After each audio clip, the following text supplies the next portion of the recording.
Há duas coisas que todo marinheiro teme: afundar até as profundezas e fogo no mar. Incêndios em espaços confinados de embarcações podem rapidamente consumir todo o oxigênio. E apesar de ter um suprimento infinito de água ao seu redor, pode ser muito difícil apagar um incêndio. Esta é uma compilação de alguns dos piores incêndios no mar. Você talvez já tenha visto algumas dessas histórias individualmente neste canal, então use os capítulos na descrição abaixo para navegar pelas histórias desta compilação. O Dona Paz é o maior desastre de balsa em tempos de paz no mundo, tirando a vida de quase 4.500 pessoas em menos de uma hora. Esse acidente coloca em evidência uma indústria que já tirou a vida de milhares de outras pessoas. Mas será que isso é só a ponta do iceberg ou apenas azar? Valeriana Duma tem 14 anos. Seu empregador a chama de Valéria. Valéria trabalha para uma família em Tacloban, nas Filipinas, como empregada doméstica. O pai dela não gosta, mas a família precisa do dinheiro extra. Um benefício do trabalho é viajar para Manila levando Valéria junto. Em 20 de dezembro de 1987, 5 dias antes do Natal, Valéria está no cais com seus empregadores, embarcando no ferry Dona Paz. Valéria gosta de Manila, mas não da viagem de ferry. Está sempre lotado e agora, dias antes do Natal, o ferry está mais lotado do que o normal. Enquanto os patrões de Valéria compraram passagens, eles não pensaram em levar Valéria até o último minuto e, por isso, não tem uma passagem para ela. Ao chegarem ao portão, descobrem que todos os assentos foram vendidos, mas o agente aceita uma propina e deixa Valéria entrar com sua patroa. Prática comum, principalmente na época de festas. Enquanto passam por centenas de pessoas sentadas e deitadas nos corredores, Valéria percebe que não há lugar para sentar, exceto no convés superior, na parte de trás do navio. Os empregadores de Valéria estão ansiosos, mas já presenciaram isso antes. Dizem a ela que o navio fica tão cheio no Natal que faltam coletes salva-vidas para todos. Por isso compraram um para ela. Um leve medo aperta seu estômago, pois não gosta de precisar de coletes salva-vidas. O Dona Paz era uma balsa construída no Japão em 1963. No lançamento, tinha capacidade para 608 passageiros e cerca de 50 tripulantes. Ela foi transferida para as Filipinas em 1975, quando a Sulpicio Lines passou a usá-la para transportar até 1.518 passageiros entre Manila e Cebu. Em 1979, ela pegou fogo em operação, mas todos os 1.164 passageiros e tripulantes sobreviveram. Como o navio ficou encalhado em águas rasas, o que proporcionou uma rota de fuga, ele foi consumido pelo fogo e considerado perda total. A Sulpicio Lines acionou o seguro e depois comprou o navio naufragado de volta dos seguradores e o reconstruiu. Enquanto faziam isso, adicionaram 2 convéses aos originais, mas não atualizaram o certificado de estabilidade que avalia a estabilidade do navio ao flutuar. O mais importante é a capacidade de aumentar o número de passageiros. Como nau capitânia da Sulpicio Lines, ela foi realocada para uma rota entre Tacloban e Manila, com uma parada em Catbalagan, que ela completa 2 vezes por semana. A Dona Paz parte de Tacloban às 6h30 da manhã, faz uma parada em Catbalagan e depois segue para Manila, chegando às 4 horas da manhã do dia seguinte. Valerie senta-se quieta, encolhida no convés de popa. Um homem perto dela se alivia pela lateral do navio. Há pessoas demais para ele conseguir chegar aos banheiros. O capitão do Dona Paz, Eusébio Nazareno, e sua tripulação fazem tudo o que podem para acomodar seus passageiros, ou talvez para acomodar ainda mais passageiros. Felizmente, o tempo está calmo e claro. O mar está um pouco agitado, mas Valéria não se importa muito desde que esteja quente e seco. Para a balsa Dona Paz, essas condições são quase ideais, e passageiros e tripulação se acomodam para a viagem. Por volta das 22h30, a Dona Paz está no Estreito de Tablas. De repente, um petroleiro aparece quase imediatamente à frente da Dona Paz. Ela colide com o petroleiro em uma explosão de metal retorcido. A carga petroquímica do petroleiro pega fogo e se espalha pela balsa. O petroleiro Vector, com 51 metros, viaja de Bataan a Masbate, transportando mais de 1 milhão de litros de gasolina e derivados. Ele está fretado pela Caltex, que é uma joint venture entre a Chevron e a Texaco. O Vector possui 13 tripulantes, mas capitão e imediato não tem qualificação para os cargos. Passageiros e tripulação da balsa são acordados bruscamente enquanto pânico e chamas tomam os dois navios. As chamas da carga do petroleiro estão se espalhando pelo mar e formando um caldeirão de fogo flutuante que se espalha por centenas de metros de diâmetro. Para evitar o fogo no navio, os passageiros estão pulando no mar em chamas. Eles lutam para atravessar as chamas, corpos carbonizados, fumaça preta e águas com tubarões. No navio, passageiros buscam coletes salva-vidas, mas estão trancados e não há suficientes para quase 4.500 pessoas na balsa lotada. A temperatura está subindo, a gasolina do petroleiro continua vazando no oceano, alimentando o fogo ao redor dos dois navios. Valérie é despertada de um sono leve. Um homem ao lado dela está com sua filha. Ele está gritando para as pessoas saírem da balsa. Esse homem é Salvador Bascal, um pescador que já viu chamas em barcos antes e sabe o quão rápido elas podem se espalhar. Agora, Valérie sente alívio por ter o colete salva-vidas e medo de precisar usá-lo. Mas ela não vai esperar para descobrir se as chamas vão chegar à parte de trás do navio. Ela consegue ver as chamas na água, e o círculo está crescendo rapidamente, então ela pula na água junto com Salvador e sua filha. Um navio que passava vê a explosão e navega em direção às chamas. O Miss Dom Cláudio leva 1 hora para se aproximar com segurança e lança uma rede pela lateral do navio para os sobreviventes subirem. Ele só chega a 2 quilômetros dos navios em chamas. Aproximar-se exigiria cruzar áreas de água em chamas, algo que capitães sensatos evitam para proteger navio e tripulação. Felizmente, ele alcança a parte traseira do Dona Paz. Valéria, Salvador e sua filha estão entre as apenas 26 pessoas sobreviventes. Eles nadaram por mais de 1 hora para escapar do círculo de fogo crescente causado pelo petróleo em chamas na água. Na verdade, a maioria das pessoas que sobreviveram foram aquelas que pularam da parte de trás do Dona Paz e tiveram sorte de nadar na direção do Miss Dom Cláudio. Mais de 4.000 pessoas morreram nas chamas e nos navios afundando. O Dona Paz afundou em águas de 500 metros de profundidade 2 horas depois de colidir com o petroleiro Vector, que afundou 2 horas depois. Um sobrevivente conta que tentou puxar sua filha para a segurança, mas a pele do braço dela deslizou e ela afundou de volta no oceano. O Dona Paz, registrado para 1.518 pessoas, transportava 4.374, incluindo a tripulação. Valéria não foi a única pessoa a embarcar na balsa sem um bilhete oficial. A balsa estava com quase 3.000 pessoas acima do seu limite autorizado.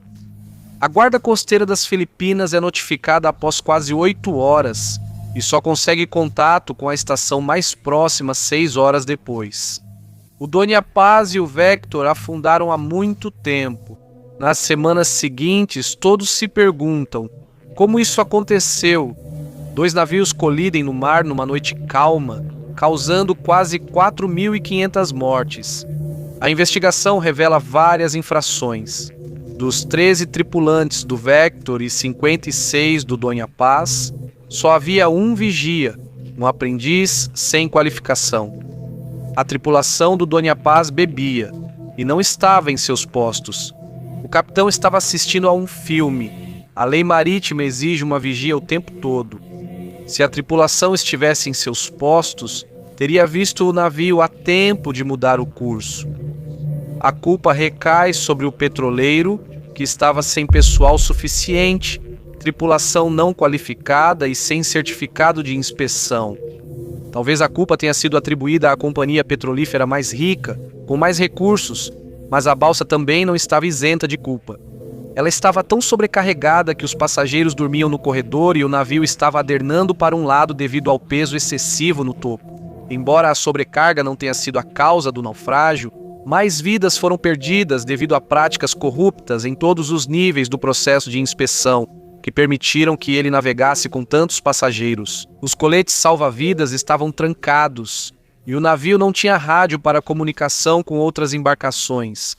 Esses fatores agravaram o acidente, mas só um sistema de vigilância adequado em um ou ambos os navios teria evitado totalmente o ocorrido. O petroleiro não surgiu do nada, apenas não havia vigia para notar sua aproximação. Para mim, há uma grande omissão na investigação, e isso se resume ao fato de que 2 navios estavam operando sem qualquer supervisão da lei. Se um navio tem pouca tripulação e não possui licença, pode-se culpar o capitão. Quando 2 navios nas mesmas águas têm o mesmo problema, é preciso analisar o ambiente em que operam. A Dona Paz consegue obter seu certificado de inspeção e uma licença para transportar passageiros, mesmo sem ter um certificado de estabilidade atualizado, após adicionar 2 convéses extras. A guarda costeira, que é responsável por inspecionar os navios para garantir que não estejam sobrecarregados, está aceitando subornos para ignorar a situação, especialmente na temporada de festas. Grandes petrolíferas como Chevron e Texaco estão fretando navios sem licença adequada e sem tripulação qualificada.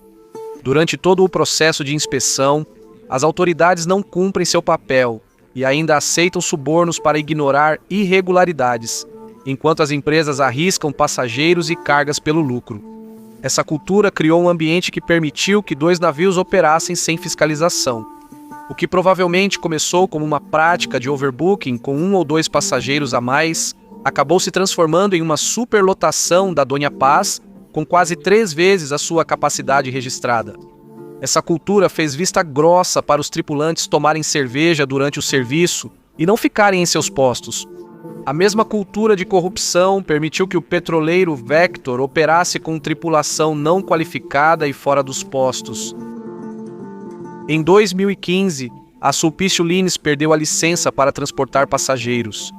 Mas isso só aconteceu depois que mais 3 navios deles afundaram, com uma perda adicional de quase 1.500 vidas. Nos 15 anos antes do acidente do Dona Paz, ocorreram 80 colisões, 177 naufrágios, 53 incêndios e 4.000 mortes em navios nas águas das Filipinas. Incluindo o Dona Paz, isso soma mais de 10.000 pessoas em um período de 43 anos, o que dá aproximadamente 232 mortes por ano. Mas as Filipinas têm mais de 7.000 ilhas e precisam depender de balsas para o transporte. Pela própria natureza de estar no mar em vez de nas estradas, é de se esperar que ocorram acidentes no mar. O Vietnã tem população semelhante, mas sua geografia não é dominada por ilhas como as Filipinas. Em 2016, o número de mortes nas estradas do Vietnã foi de mais de 24.000 pessoas só naquele ano. Em comparação, as estradas são muito mais mortais. Durante a investigação do acidente com o Dona Paz, membros seniores da Guarda Costeira reconheceram que autoridades às vezes aceitam subornos para fazer vista grossa. Eles dizem que faltam funcionários e recursos para inspecionar todos os navios. Valerie não recebeu a indenização de $500 oferecida às famílias das vítimas porque não estava registrada no manifesto. Ela não tinha dinheiro para voltar para casa e levou 25 anos para reencontrar o pai. Hoje, as linhas Sulpício transportam cargas, não passageiros. Desde 2016, houve 113 mortes em acidentes marítimos, tornando-o um dos meios de transporte mais seguros nas Filipinas. Obrigado por assistir. Se você gostou deste vídeo e gostaria de assistir a mais vídeos deste canal sem anúncios, considere apoiar nosso Patreon. O link está na descrição. Participe gratuitamente ou assine para ter benefícios como vídeos sem anúncios, acesso antecipado e chamadas ao vivo de perguntas e respostas. Ansioso para te ver lá.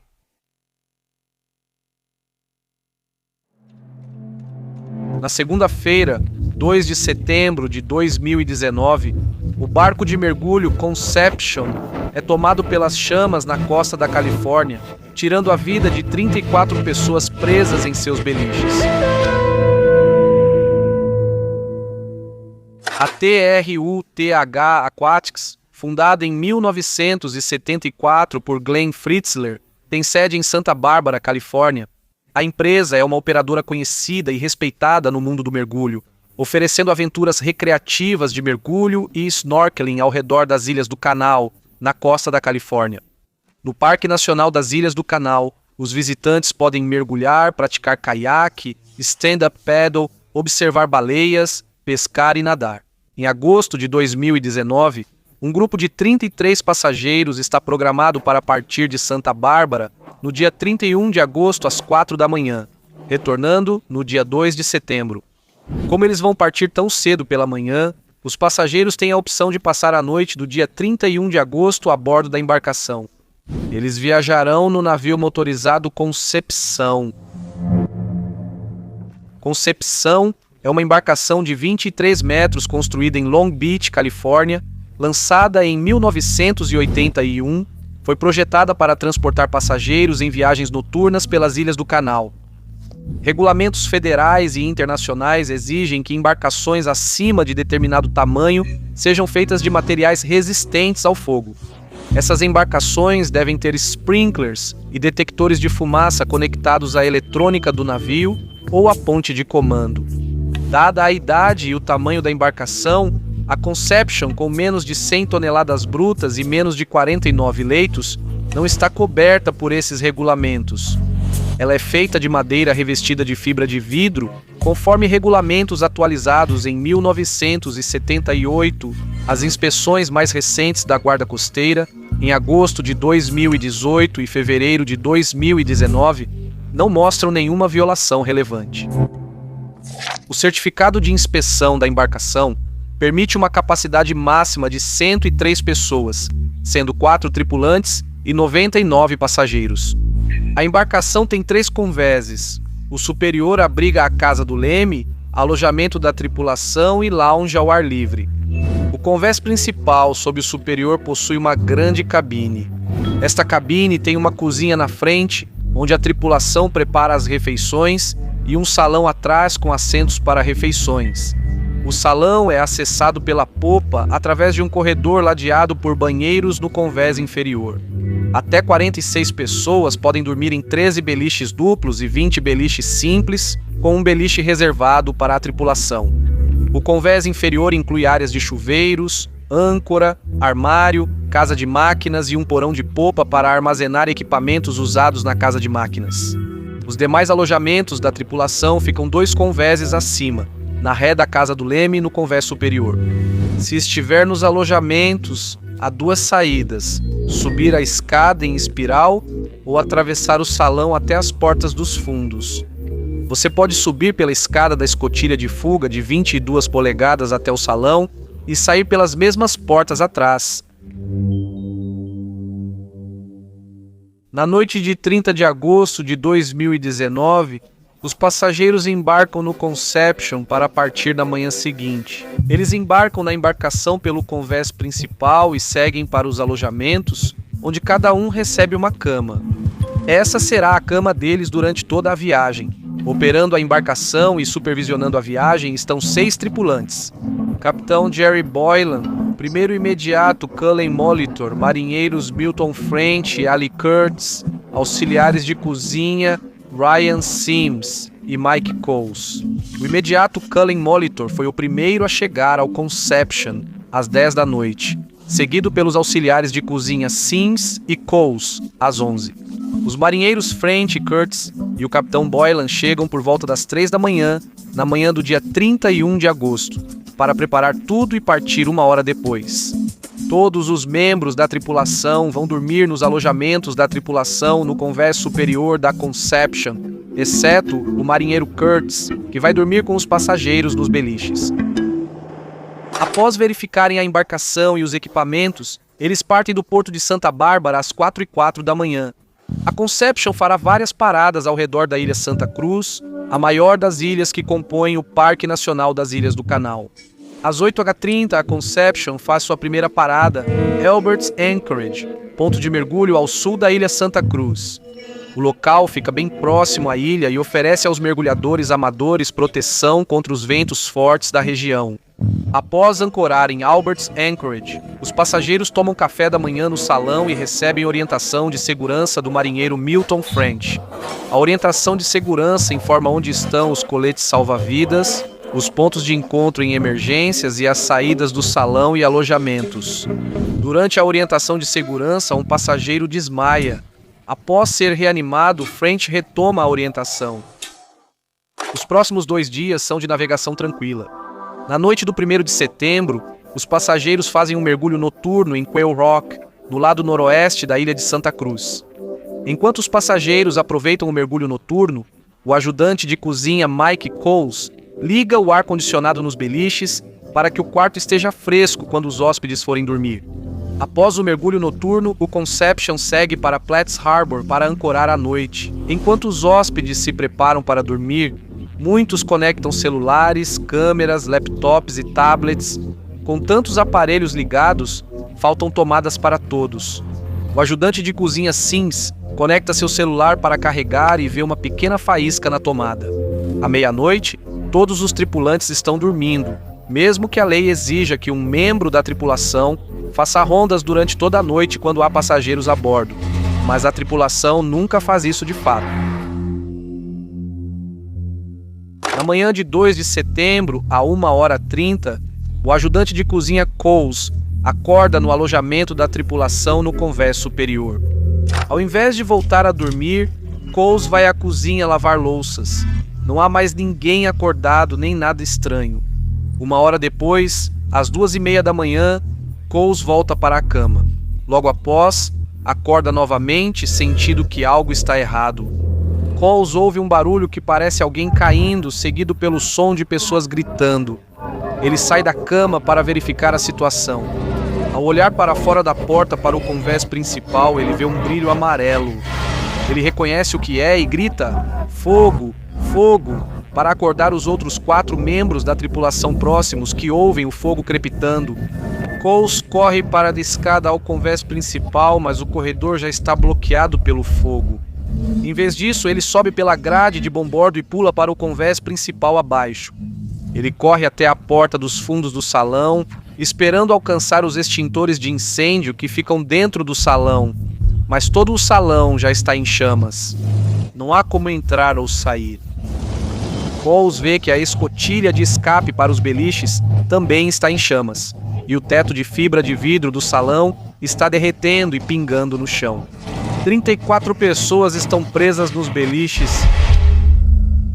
Enquanto isso, os marinheiros Molitor e French descem ao convés principal e circulam o salão buscando uma entrada.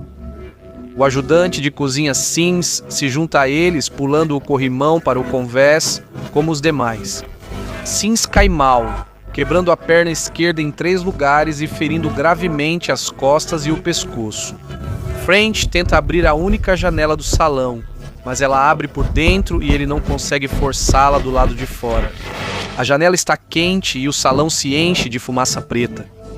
Enquanto a tripulação tenta resgatar 34 pessoas presas nos beliches, o capitão Boylan está na casa do leme, no convés superior, fazendo um pedido de socorro, enviado às 3h14. Mayday, mayday, mayday! Deception. Porto Claro. Lado norte de Santa Cruz. 39 pessoas a bordo. Eu não consigo respirar. 39 pessoas a bordo. A fumaça invade a casa do leme, obrigando o capitão a sair. Ele pula do lado estibordo do convés para a água. Os outros 4 tripulantes permanecem no convés principal. French pede a Boylan o machado de incêndio na casa do leme. Boylan já pulou no mar para escapar da fumaça e das chamas. No imediato, Cullen Molitor acha que o capitão foi queimado e pula na água para checar seu estado. French tenta entrar no alojamento, mas há fumaça e fogo por todos os lados. Ele insiste. Boylan chama os 3 tripulantes ao convés para pularem na água e eles obedecem. Molitor vê que o capitão não está ferido e retorna ao Conception, tentando salvar os passageiros, mas todo o convés está em chamas. Ele decide lançar o bote e procurar por sobreviventes. French volta a bordo e o ajuda a lançar o bote. Ele tenta novamente ajudar os passageiros. Molitor encontra o capitão no bote. French percebe que não há mais esperança. Ele embarca no bote e os 3 resgatam os 2 tripulantes restantes. Grape Escape é outra embarcação ancorada no porto de Platts ao mesmo tempo, com os passageiros a bordo dormindo. Às 13h29 da manhã, os 5 tripulantes no bote vão até lá e batem no casco para acordá-los. Os proprietários do Grape Escape acordam e veem o Conception em chamas da proa à popa. Tinha sumido completamente, sabe? E foi tipo, meu Deus, o que a gente faz? Foi uma sensação tão desesperadora e impotente assistir aquele barco pegando fogo. Boylan e Molitor seguem chamando a guarda costeira do Grape Escape, enquanto Coles e French auxiliam Smith com os ferimentos. A guarda costeira tenta contatar o Conception desde o pedido de socorro de Boylan, mas não obteve resposta. A tripulação abandonou o navio. Às 3h22, o centro de comando do setor em San Pedro estima a posição do Conception pela última transmissão do sistema de identificação automática e emite um aviso marítimo urgente. Socorristas da Guarda Costeira, dos departamentos de bombeiros dos condados de Ventura e Santa Bárbara, junto com uma empresa privada, a Talbot Estados Unidos Ventura, correm para o local. Um helicóptero de resgate decola da base naval do condado de Ventura para avaliar a situação. Enquanto Boylan relata à guarda costeira pelo rádio, Molitor e French retornam ao Conception de bote para buscar sobreviventes, mas não encontram ninguém. A primeira embarcação de resposta da guarda costeira chega ao local às 4h27 da manhã, cerca de 2 horas depois que Coles descobre o incêndio, e 1h15 após o primeiro pedido de socorro do capitão. Eles encontram o Conception envolto em chamas. O barco da guarda costeira não tem equipamentos potentes para combater um incêndio tão grande. Um barco da patrulha do porto da guarda costeira, melhor equipado, chega às 4h55 da manhã e começa a combater o incêndio, mas tem dificuldade para se aproximar o suficiente na água rasa, onde o Conception está ancorado. Às 5h23, um rebocador civil puxa a carcaça em chamas do Conception para águas profundas, onde a guarda costeira apaga o incêndio.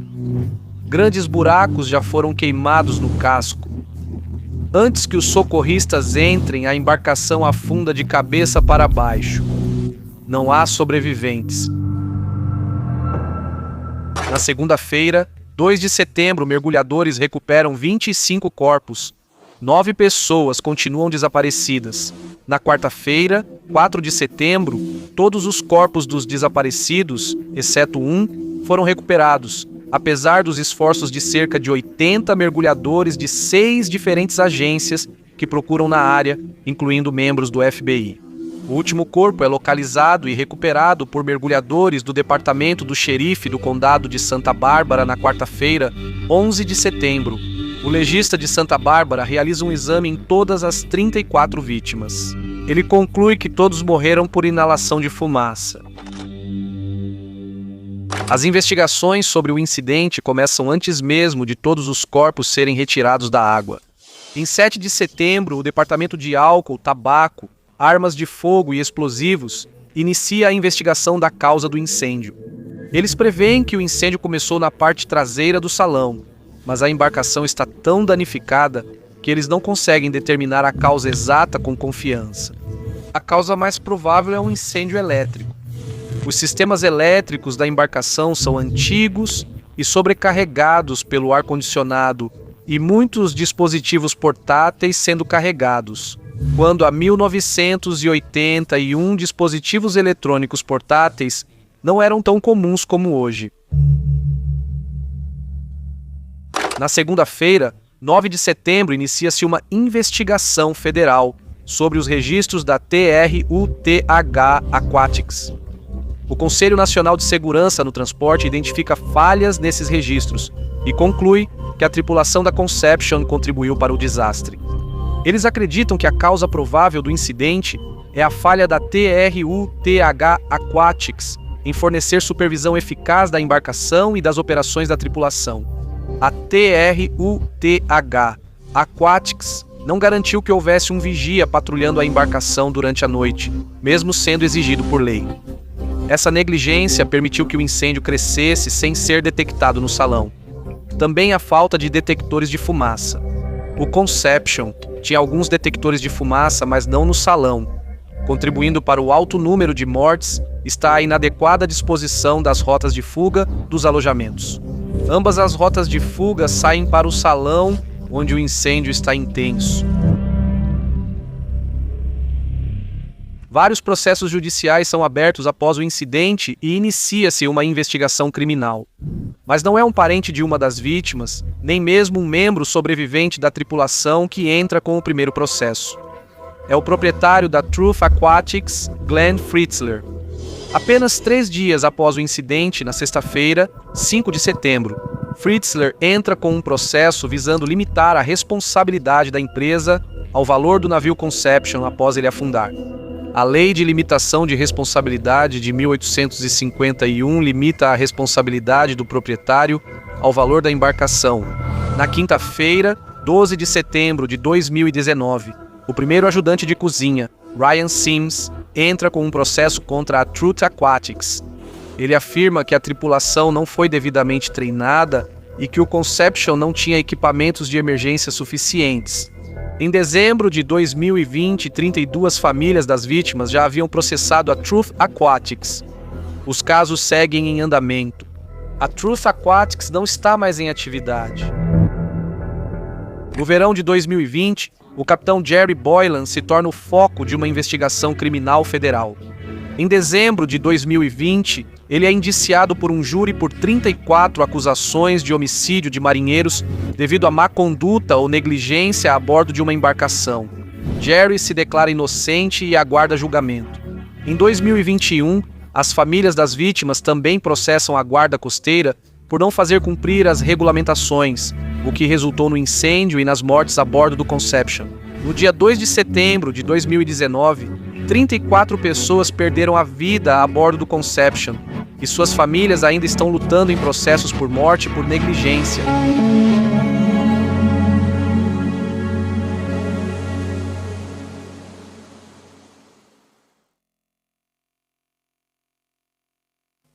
Quando um navio afunda, muitas vezes é difícil para o segurador provar que houve má-fé. Por isso, é bastante comum que os pedidos de indenização sejam pagos sem muitas perguntas. Mas quando um navio é sequestrado em circunstâncias suspeitas e o investigador de seguros é morto em uma explosão, os seguradores não ficam tão dispostos a simplesmente assinar um cheque de 100 milhões de dólares, mesmo quando suas vidas são ameaçadas. Em julho de 2011, a pirataria no Golfo de Aden está no auge. A pirataria na região está ligada ao ambiente político da Somália em guerra civil desde 1991. Homens da Somália, na costa oeste da África, passaram a sequestrar navios por resgate. Petroleiros e cargueiros transportando centenas de milhões de dólares em mercadorias são alvos muito lucrativos. Alguns proprietários de navios pagaram milhões para liberar seus navios, enfrentando taxas mais altas por atrasos ou perda de renda, enquanto o navio e tripulação ficam como reféns. Outros contratam seguranças para impedir o embarque de piratas. Não importa como uma empresa de navegação lide com a ameaça da pirataria, é um problema caro que, até certo ponto, não pode ser evitado. Em 5 de julho de 2011, o petroleiro Brilhante Virtuoso navega pelo Golfo de Aden. A tripulação instala arame farpado, mangueiras de alta pressão e prepara uma sala de pânico como medidas de dissuasão. Os donos do navio montam uma equipe de segurança para escoltá-los pelo trecho mais perigoso da viagem. Naquela noite, o capitão do Brilhante Virtuoso, Noah Gonzaga, ordena que a tripulação desligue o motor e fique à deriva enquanto aguardam a equipe de segurança embarcar. Eles estão a 12 milhas náuticas da costa do Iêmen, com tempo calmo e nublado. Pouco antes da meia-noite, Alan Marques está de vigia e vê no radar uma lancha se aproximando rapidamente. Quando ela se aproxima, ele vai ao convés de observação e vê 7 pessoas de camuflagem com fuzis. O segundo oficial alerta o capitão. Marquês grita para a lancha se identificar. Um homem responde dizendo que eles são a equipe de segurança e pede para embarcar. Marquês fica inseguro. Algo parece errado, e deixar estranhos armados entrarem no navio vai contra o protocolo anti-pirataria. Após solicitar instruções pelo rádio, a ordem é baixar uma escada. 6 homens armados sobem no petroleiro usando lenços na cabeça e máscaras hospitalares. Marquês pede identificação, mas eles recusam. Pegam seu rádio e exigem ir ao capitão. O capitão do Brulante está em sua cabine quando Marquês chega com um dos homens armados. Eles ordenam que a tripulação vá para a sala de televisão. Todos os 26 tripulantes se reúnem. Eles sabem que perderam o controle do navio. Os 6 homens armados se separam. 2 levam o capitão até a ponte. 2 escoltam o chefe de máquinas, Nestor Tabares, até a casa de máquinas e 2 ficam de guarda do lado de fora da sala de televisão. 24 marinheiros na sala de televisão ouvem tiros. Sem saber do capitão e do chefe de máquinas, percebem o navio se mover, mas não sabem a direção. Às 3h00, há uma explosão que causa uma queda de energia e dispara os alarmes. A fumaça começa a encher a sala. A tripulação tenta abrir a porta para escapar da fumaça e descobre que os 2 guardas se foram. O fogo foge do controle e a equipe corre ao topo do centro de controle, onde acha o capitão Gonzaga amarrado com braçadeiras plásticas. Eles o libertam e fazem um pedido de socorro que é recebido pelo United States Ship Philippine Sea. Gonzaga dá a ordem para abandonar o navio. A tripulação do Brilhante percebe que o engenheiro-chefe Tabares sumiu. O fogo já alcançou o andar e eles ouvem o metal deformando pelo calor. O grupo retorna para buscar Tabares, mas a fumaça é densa. Às 4h, a tripulação deixou o navio em um bote salva-vidas. Um helicóptero Seahawk da Marinha dos Estados Unidos da América chega e vê o fogo subindo do petroleiro. Às 5 da manhã, a tripulação do helicóptero vê Tabares vivo no convés, acenando com uma lanterna. As chamas estão muito intensas para um resgate aéreo, então ele pula no mar e é resgatado por um barco da Marinha. No cruzador da Marinha dos Estados Unidos da América, o capitão Gonzaga conta que os sequestradores exigiram $100 mil e que navegasse para a Somália. Eles atiraram no cofre do navio após demora para abri-lo. Ele desconhece a causa da explosão. Tabares afirma ter desligado os motores do Brulante e fugido, mas perdeu a evacuação. O Philippine Sea busca os piratas que já fugiram. Um rebocador chega de Aden e bombeia a água do mar para o Brulante para controlar o fogo. 7 horas depois que os homens armados tomam o navio, uma resposta é organizada. As empresas de salvamento Poseidon e 5 Oceanos são enviadas para garantir os destroços. Militares dos Estados Unidos da América são enviados para avaliar se piratas da Somália adotaram novas táticas. Um investigador de seguros de Londres é contratado para descobrir o que ocorreu a bordo de sua responsabilidade de $100 milhões. A Lloyd's de Londres registra navios comerciais perdidos em um livro encadernado em couro. Não é uma seguradora, e sim uma bolsa de risco onde seguradoras negociam exposições. Os prêmios somam cerca de 40 bilhões por ano, e a Lloyd's pode segurar qualquer coisa tendo o transporte marítimo como foco. Após um naufrágio, seguradoras e clientes contratam empresas de salvamento para recuperar valores dos destroços. Pelas regras da Lloyd's, empresas de salvamento ganham parte do que resgatam. Muitos donos de navios encaminham negócios a empresas favoritas em troca de parte da indenização. Neste caso, uma empresa chamada Suez, que é dona do Brilhante Virtuoso, nomeia as 2 empresas de salvamento, Poseidon e Five Oceans. 4 dias após o pedido de socorro do Brilhante, seu dono, Marius Heliopoulos, vai a Aden e coloca a tripulação em um hotel. Ele dá $200 a cada marinheiro para roupas novas e se prepara para reivindicar seu petroleiro destruído. Antes que as seguradoras paguem, elas precisam entender melhor o sequestro, e por isso nomearam David Mockett. Todo porto tem um pequeno grupo de inspetores navais que apuram os fatos dos incidentes para a Lloyd's e para o transporte marítimo global. As avaliações deles frequentemente definem o pagamento ou recusa de reivindicações. Muitos são ex-capitães com habilidades investigativas. Mockett é o inspetor-chefe em Aden. David Mockett nasceu perto de Plymouth, ingressou em uma companhia de navegação mercante e navegou principalmente perto da Arábia Saudita nos anos 70. Em 1998, mudou-se para o Iêmen. O Iêmen é um dos países mais pobres e perigosos do Oriente Médio. Ser baleado lá ajudou Mockett a ganhar credibilidade entre os locais. Mockett entra em contato com a empresa de salvamento Poseidon mas o chefe dos salvadores, Vassilios Virgos, se recusa a lhe dar acesso ao naufrágio por quase uma semana. Mockett acaba fretando um barco de pesca para chegar até o petroleiro e Virgos o acompanha em suas rondas. O navio está em mar agitado, o exterior está intacto, mas o interior foi destruído pelo fogo. Mockett explora o navio e encontra poças profundas de água do mar oleosa após 3 dias de combate ao incêndio. O bloco de acomodações tem metal enegrecido e retorcido pelo calor. Ele tira fotos enquanto explora. A casa de máquinas está meio alagada e é perigoso demais ir mais fundo. Mockett retorna ao porto e começa a compilar seu relatório. Piratas não colocam fogo em navios valiosos nem os abandonam depois de tomar o controle. Eles sequestram navios para pedir resgate. Mockett discute suspeitas com amigos. As evidências não coincidem. Piratas às vezes usam granadas propelidas por foguete, única coisa que ele imagina causar explosão e incêndio, mas não há sinal delas. Os relatos da tripulação são bizarros. É difícil acreditar que um capitão experiente convidaria homens armados para seu navio em águas perigosas se a identidade deles fosse duvidosa. Toda a história é suspeita. No Lloyd's, milhões de dólares em pagamentos de seguros dependem das descobertas de Mockett. Em um e-mail, ele compartilha suas preocupações. Ele acredita que os piratas somalis são, na verdade, membros corruptos da Guarda Costeira ou Marinha do Iêmen e promete explicar em breve. No dia seguinte, à 1 da tarde, Mockett sai do escritório e vai para casa almoçar, quando uma bomba explode sob seu assento, matando-o na hora e arrancando a porta do carro. O corpo de Mockett é arremessado para fora do carro, caindo na rua perto da porta quebrada. O Ministério do Interior do Iêmen inicia uma investigação e Roy Facey, amigo de Mockett, prepara um relatório. No relatório, Facey diz ter falado sobre o Brulante com Mockett antes de sua morte e ouviu ele negar a história dos piratas somalis. Facey suspeita que Mockett foi morto por causa do que sabia.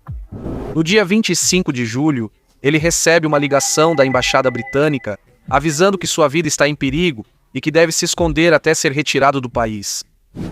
Facey se tranca em seu apartamento por mais de 36 horas. Homens com sotaque americano chegam em 4x4 e o levam ao aeroporto. Eles supõem que havia forças especiais dos Estados Unidos da América no sul do Iêmen na época. Jonathan Totman, um detetive britânico, chega para investigar o assassinato de Mockett. Ele tem experiência em investigar corrupção e terrorismo no Oriente Médio. O Iêmen enfrenta turbulência e seu governo pode colapsar. Um homem-bomba mata 9 soldados antes da chegada de Jonathan Totman, que precisa de escolta armada para circular na cidade.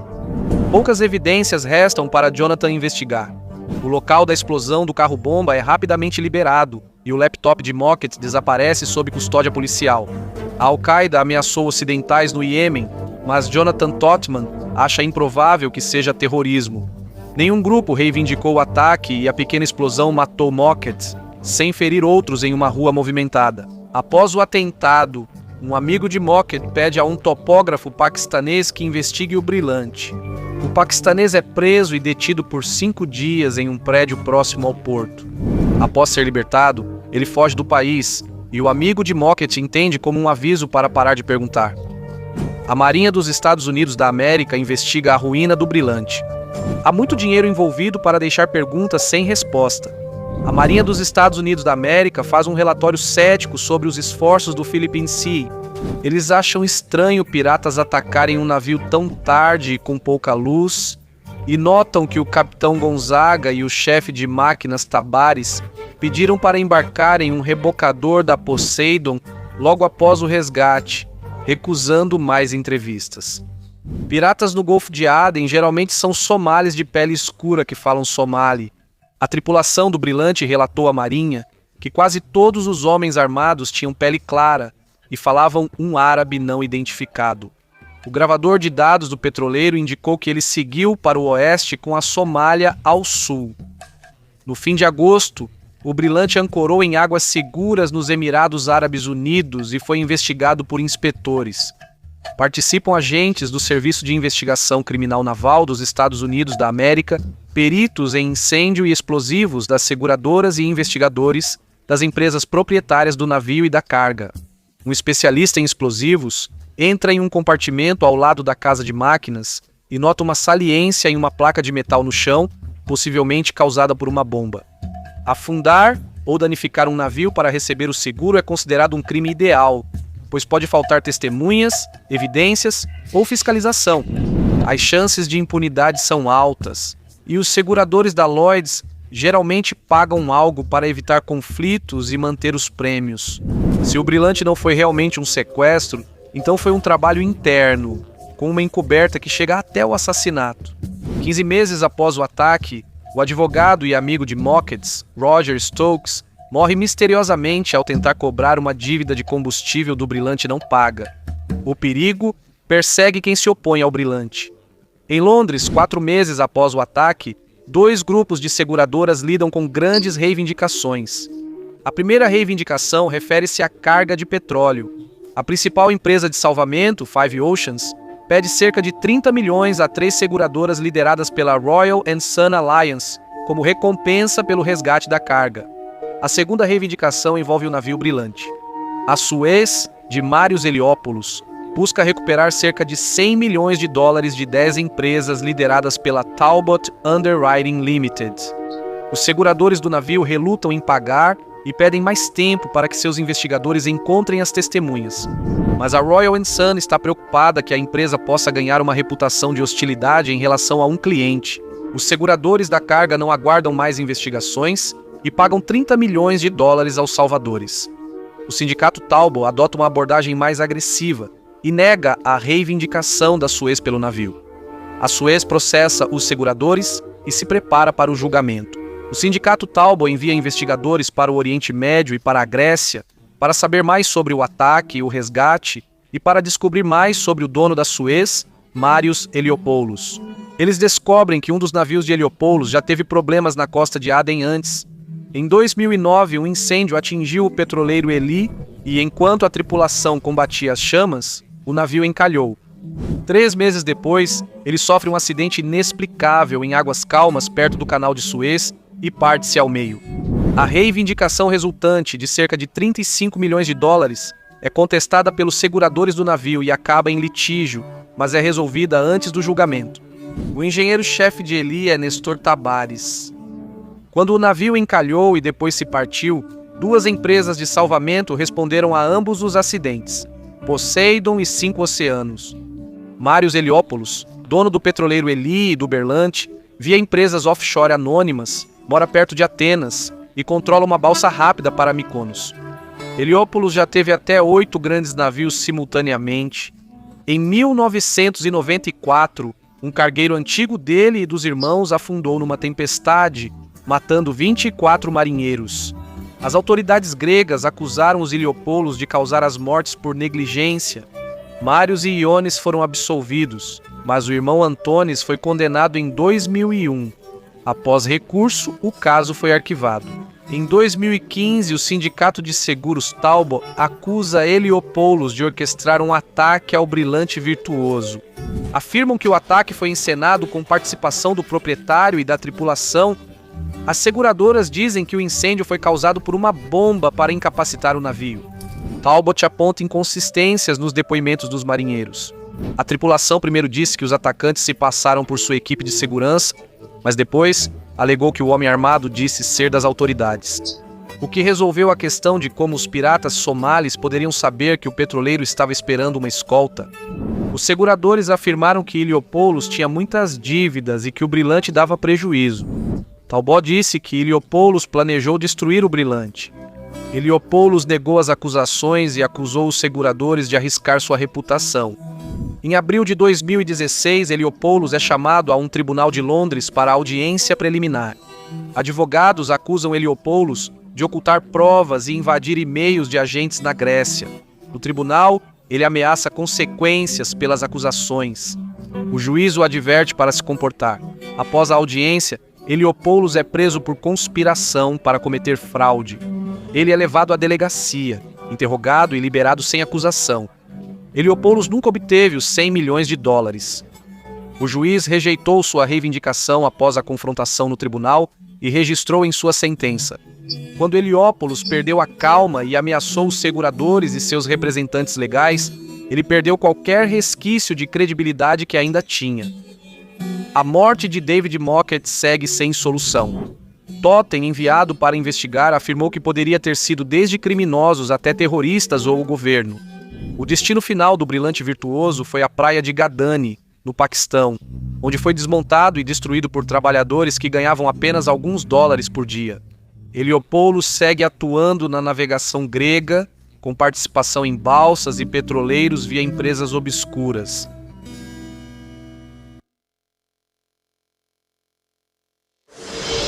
À medida que o óleo vaza, o vapor inflamável é incendiado pelas faíscas no casco que está cedendo.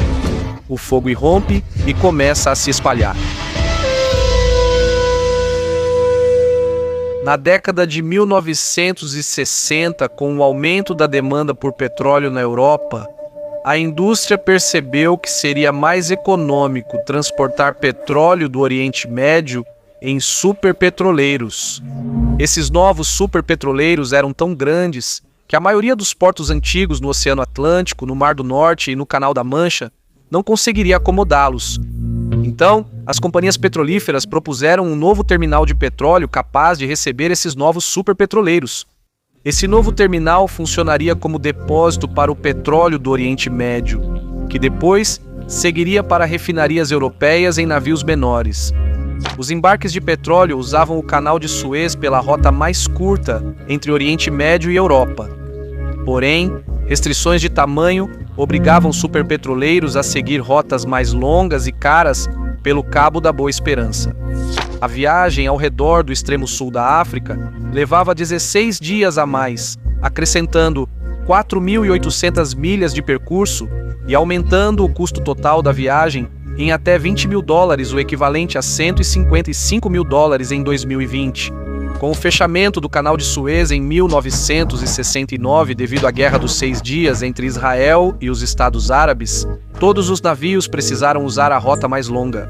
Os superpetroleiros transportavam mais carga, tornando-os mais econômicos e atraentes para uso, e assim o superpetroleiro foi adotado, junto com a ideia de um novo terminal para acomodá-los. Em 1966, a Gulf Oil Corporation identificou a Ilha Woody, na ilha Bantry Bay, como o melhor local para o novo terminal. A Ilha Woody tinha ancoragem longa, abrigada e águas profundas, localizada longe de centros populacionais e rotas de navegação. A construção começou em 1967 e o terminal foi concluído em 1969. A instalação em terra possuía um parque com 2 tanques de lastro, utilizados para receber e tratar lastro sujo e água de lavagem de tanques de navios petroleiros. 15 tanques de armazenamento com capacidade total de 1,3 milhão de toneladas de óleo foram destinados a diesel, petróleo bruto e combustível bunker para embarcações marítimas.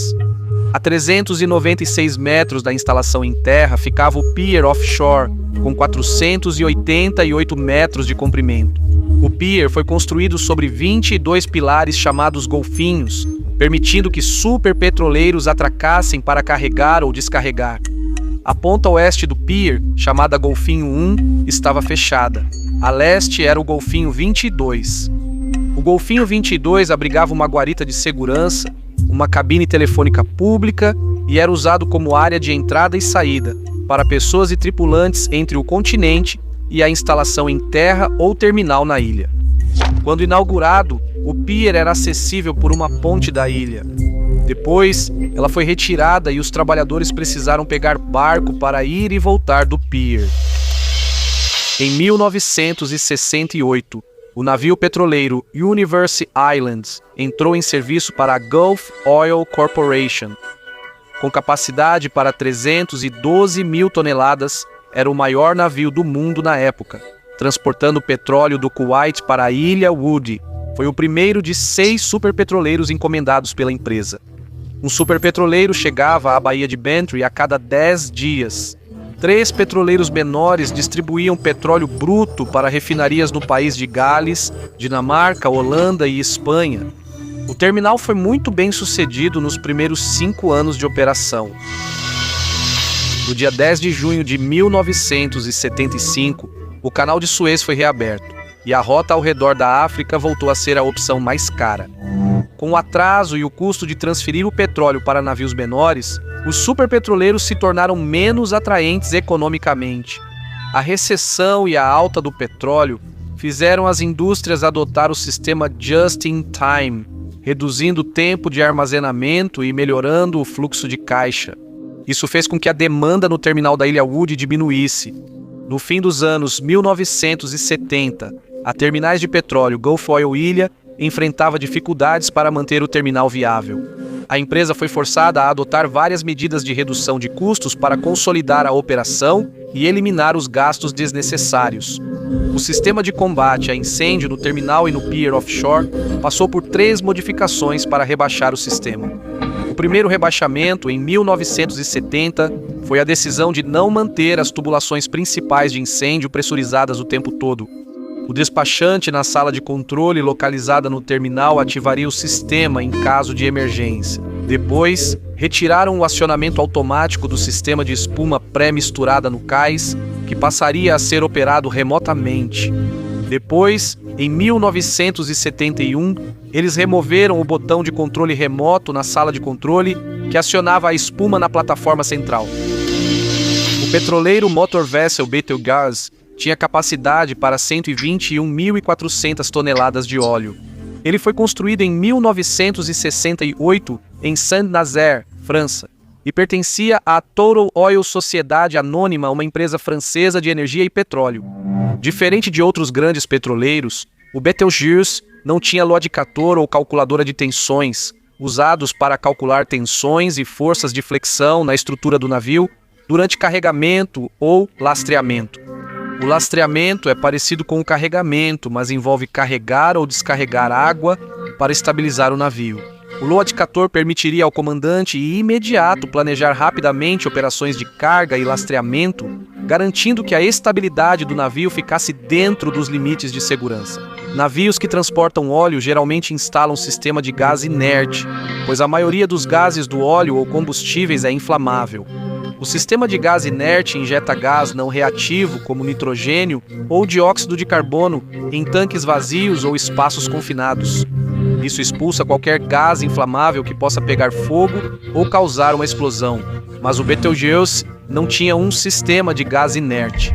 Essas medidas de segurança não eram uma exigência na época e a Total não investiu nelas. Em 1977, o Betelgeuse passou por inspeção especial em Singapura, onde inspetores recomendaram substituir partes corroídas.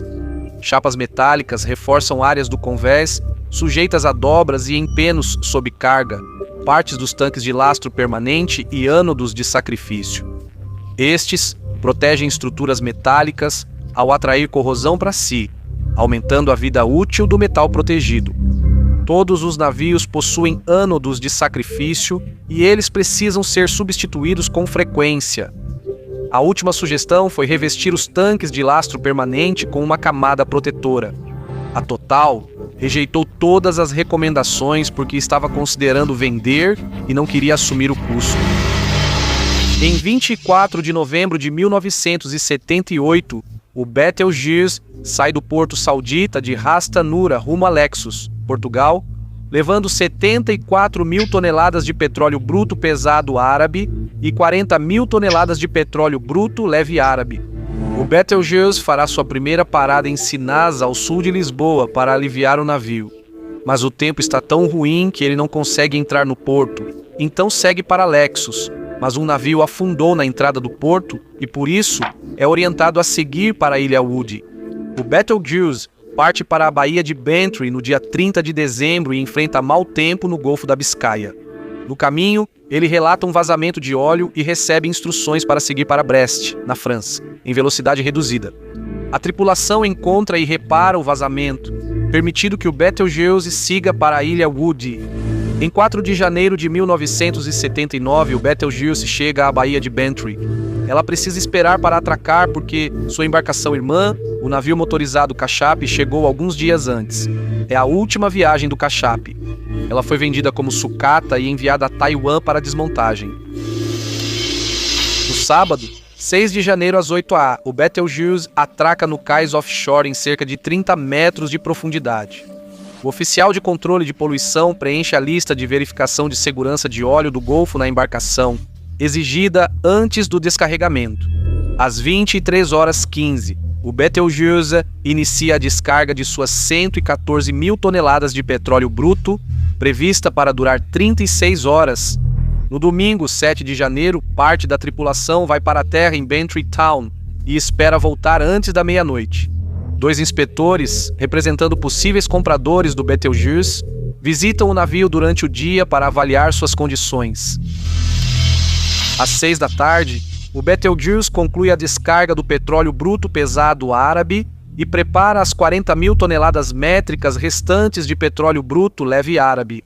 Às 18h35, a embarcação inicia o lastreamento, enchendo tanques centrais de lastro com água para compensar a carga descarregada e estabilizar o navio. Os inspetores deixam a embarcação e retornam ao continente, e a tripulação volta da sua viagem a Bantry. A bordo do Betelgeuse estão 41 tripulantes, a esposa do padeiro, um prático do porto e o inspetor de carga. Às 20 horas, os trabalhadores da Gulf Oil iniciam o turno noturno, 5 no terminal e 6 no cais. O despachante John Connolly vai ao seu posto na sala de controle do terminal. A sala de controle tem uma visão irrestrita do cais bem iluminado e do petroleiro. Então, Connolly pode ver facilmente toda a atividade no cais. Às 23h, a tripulação nota que o trim e a inclinação ainda são insuficientes e discute o lastro. O Betelgeuse não tem decator de carga para ajudar o comandante e imediato a calcular com precisão o estresse e a distribuição da carga ou do lastro. Às 23h30, a tripulação coloca lastro nos tanques permanentes ou dedicados para ajustar o trim e a inclinação do petroleiro. Eles não percebem o quanto os tanques de lastro permanentes da embarcação estão corroídos. À medida que os tanques centrais e de lastro permanente se enchem de água, o peso se desloca e se concentra no centro do navio e a embarcação começa a afundar no meio. A tensão se acumula no meio do navio e as chapas do convés e do casco lateral, muito corroídas, começam a ceder. O casco se rompe, expondo fios elétricos ativos. O óleo começa a vazar dos tanques de armazenamento rompidos, porque o Betelgeuse não está equipado com um sistema de gás inerte. Faíscas dos cabos elétricos cortados inflamam vapores inflamáveis que escapam do óleo derramando dos tanques rompidos. Quando a parte traseira da embarcação se parte, um pequeno fogo surge do centro do navio à 00h31. Muito óleo vaza dos 2 lados da embarcação e pega fogo por volta de 12h40 da manhã. Fumaça densa cobre a plataforma central, obrigando a equipe do cais a correr para se proteger. Como Connolly controla o sistema principal de combate a incêndio na sala de controle, a equipe do cais não tem acesso a água e espuma para apagar o fogo. A equipe em terra ouve pelo rádio pedidos por barcos de resgate e para ligar os hidrantes. Eles chamam a sala de controle, mas não tem resposta. O despachante John Connolly deixou a sala de controle.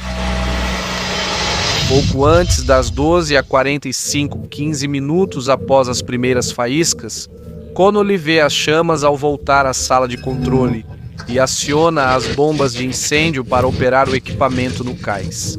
Ele também tenta fechar as válvulas de bloqueio de emergência para cortar qualquer fornecimento de óleo do navio para o cais, mas o interruptor de emergência não funciona. Ele liga para o gerente de operações da Gulf Oil para relatar a emergência e, em seguida, faz um chamado por rádio para o barco de resgate, o Don Mark, para buscar os homens presos no cais. O chamado de rádio é ouvido pelos barcos próximos, o Snave e o Bilboa, que rapidamente respondem à emergência.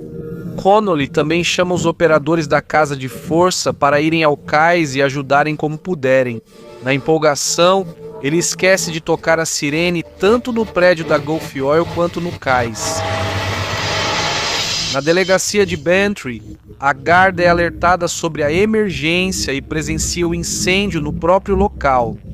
O policial de plantão tenta ligar para a sala de controle da Gulf Oil, mas não consegue porque as linhas estão ocupadas.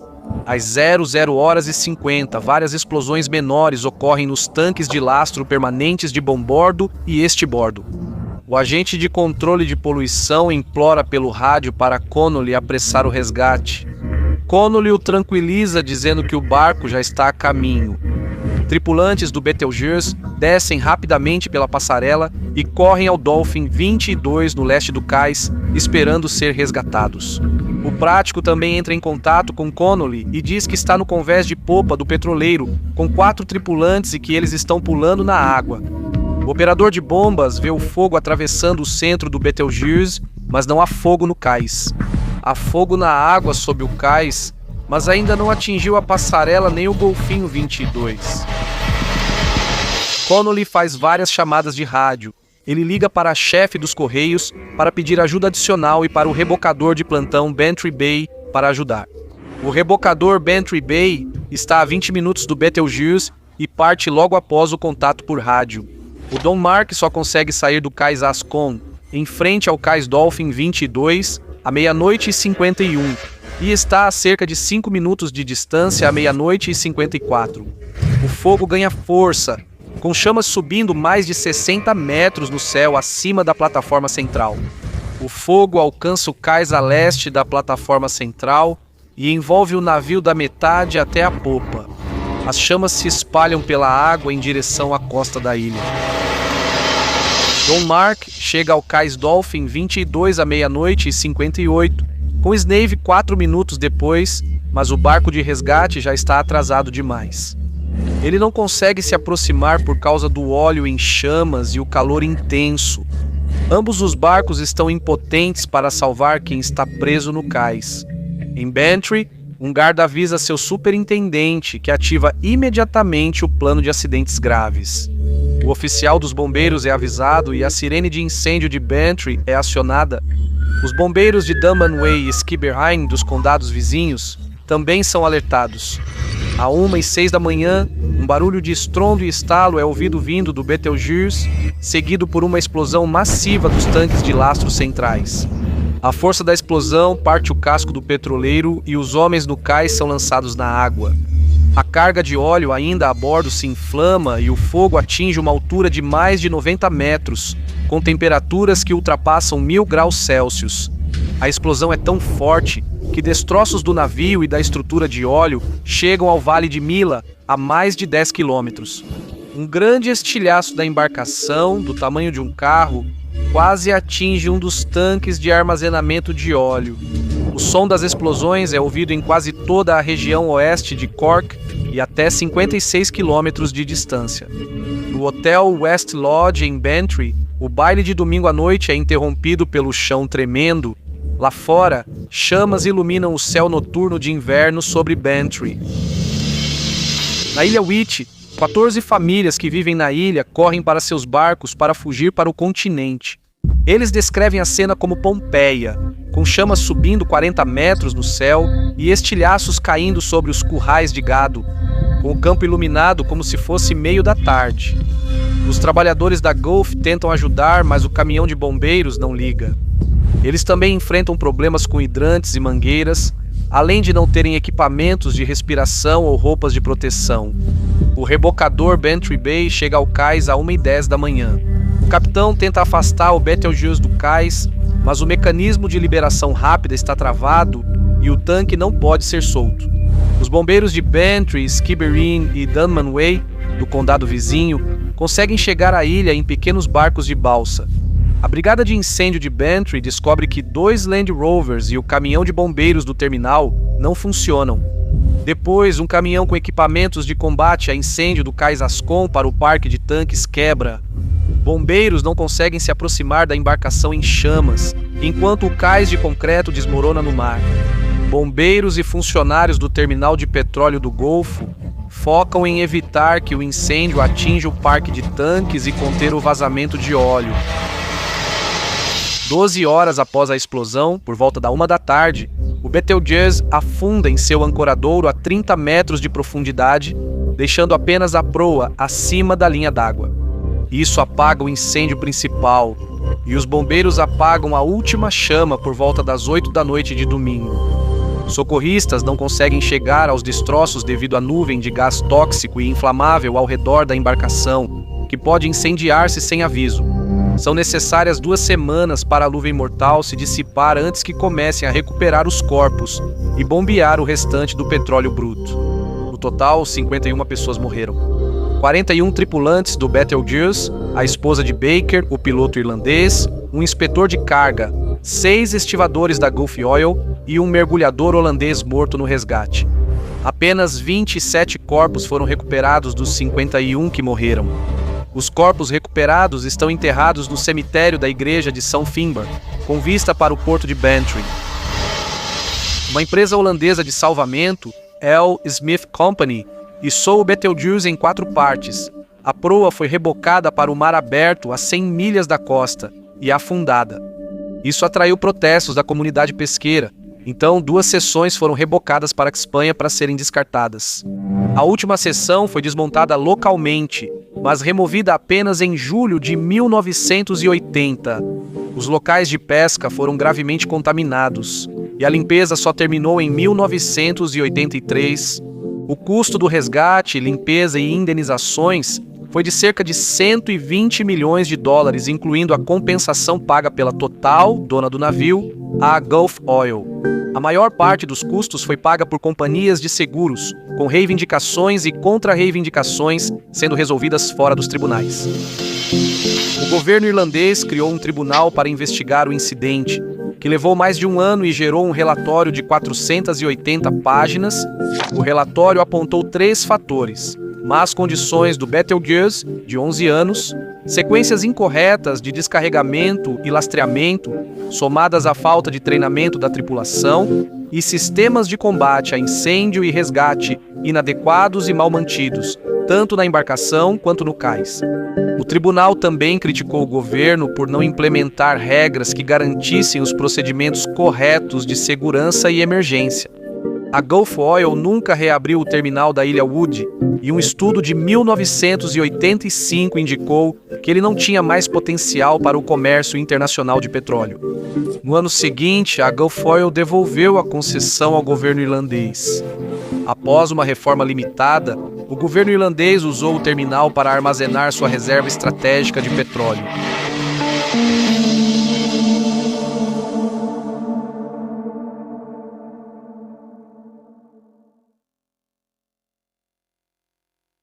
Em tragédias, incredulidade, decisões complexas e indecisão fazem perder tempo e favorecem os acontecimentos.